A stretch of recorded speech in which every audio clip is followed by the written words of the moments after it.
Hello learners of all ages, my name is Mr. Montgomery. I teach 4th and 5th grade math, and today we're going to be talking about subtracting mixed numbers, renaming whole numbers, and fractions.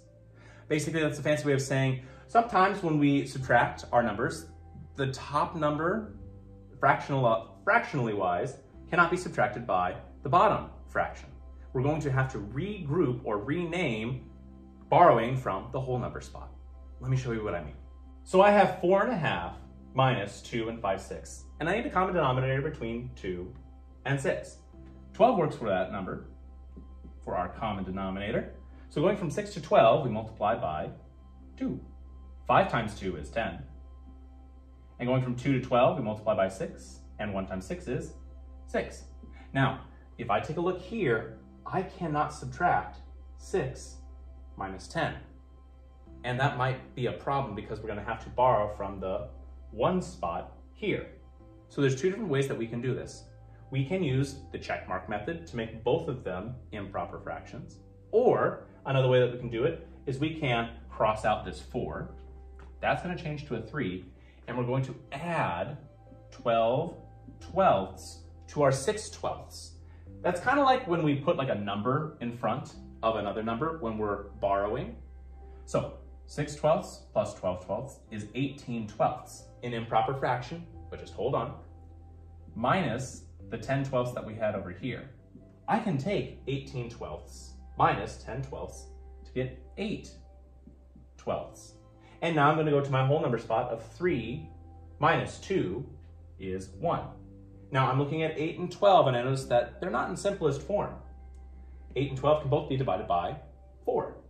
So I'll have 1 as my whole number. 8 divided by 4 is 2. And 12 divided by 4 is 3. So 1 2/3 is my answer. The other way that we can solve this, since I know that I cannot subtract my first fraction to the second fraction, I could start over here by doing the checkmark method for each one.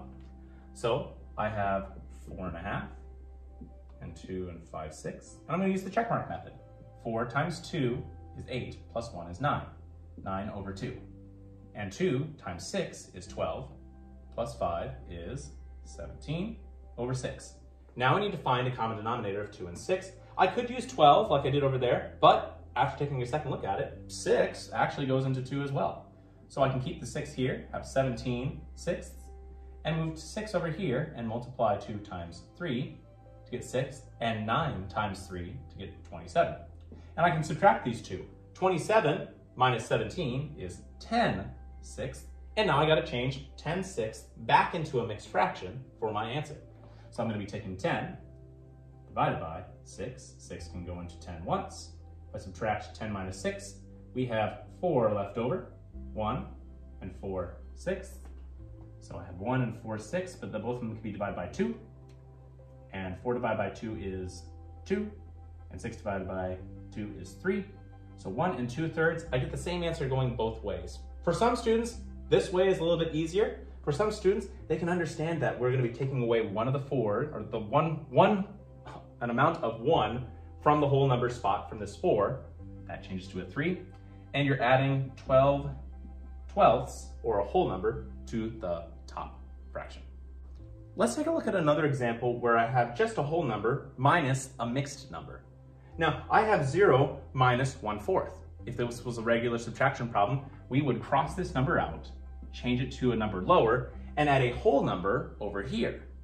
So what would be a whole number that would match up very well with 1/4? Yeah, the denominator, it would just be easier to make it into a 4th, and 4 out of 4. So I could rewrite this problem as 17 and 4/4, because 4/4, which is 1, plus 17 still has a value of 18. Minus 2 and 1/4. So now I can take 4/4 minus 1/4, which is 3/4.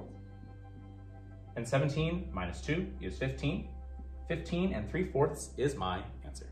Let's do one last example together. I have 2 and 3/10 minus 1 and 2/3. Well, 10 and 30 could work for that one. So 30 is my common denominator. Going from 3 to 30, I multiply by 10. So that's 2 times 10 is 20. And going from 10 to 30, that's times 3. And 3 times 3 is 9. Ooh, I can see that I'm gonna have to cross out my 2 as my whole number, change that to a 1, and add a whole number over here, which is 30 thirtieths. That would be 39 thirtieths if I add these together, minus, and I'm going to scoot this over, 20 over 30, and I would have 19 thirtieths for my fractional part, and 1 minus 1 is 0, so 19 thirtieths, just double checking to make sure that's simplified. Yes, it is. 19 thirtieths is my answer. All right, my 5th grade friends, if you take a look at page 119, you'll see that we're going to be doing practice problems number 4 and 5. The directions say subtract. Rewrite the minuend if needed. Write the answer in simplest form. If you have any questions about how to subtract mixed numbers or renaming whole numbers and fractions, please let me know when you come to class tomorrow.